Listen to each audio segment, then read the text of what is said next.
Next tonight, in an impassioned speech to United Nations, Prince Harry told delegates that they must act now to save humanity. Accompanied by his wife Meghan, the pair are in New York on their first public engagement since the Queen's Platinum Jubilee here in London last month. The Prince's keynote speech centred around the legacy of Nelson Mandela as he called on politicians to lead on issues like climate change, despite the resistance they may face. It comes as anticipation mounts ahead of the publication of a tell-all book about the pair, due on shelves later this week, a release the couple refused to acknowledge today.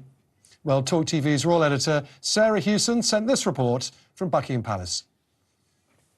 This was a high-profile, powerful and at times political speech by Prince Harry as he addressed the United Nations General Assembly in New York to mark Nelson Mandela Day.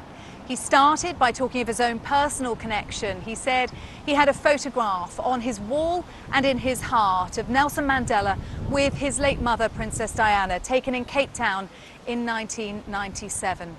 He praised Mandela's ability to always see the light, even in the darkest of times, and said that that hope was needed now more than ever after what he described as a painful year in a painful decade. He cited a global assault on democracy and freedoms, the pandemic, the war in Ukraine, the rolling back of rights in the United States, and climate change. As we sit here today, our world is on fire. Again. And these historic weather events are no longer historic. More and more, they are part of our daily lives.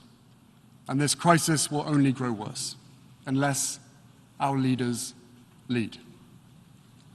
Unless the countries represented by the seats in this hallowed hall make the decisions, the daring, transformative decisions that our world needs to save humanity.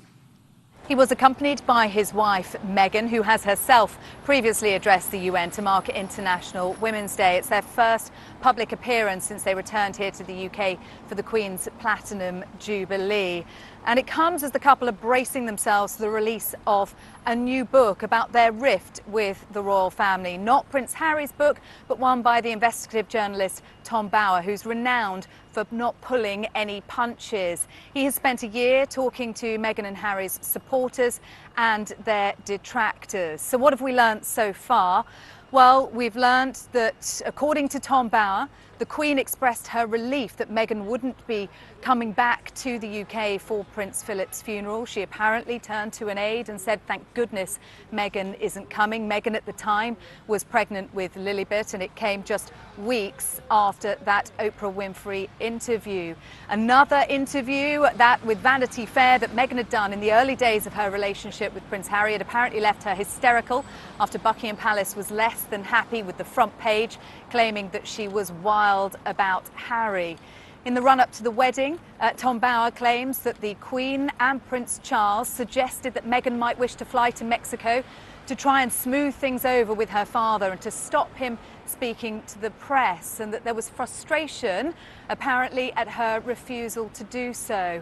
And the book claims that there is no love lost between Meghan and Harry's friends. She was not impressed by their banter and jokes when she was introduced to them on a shooting weekend. They, in turn, were reportedly texting behind Harry's back, saying that he is nuts to be dating her. Now, the book is due to be published later on this week. It is going to make uncomfortable reading for its subjects, and I don't think it's going to do anything to heal those tensions between the Sussexes and the royal family.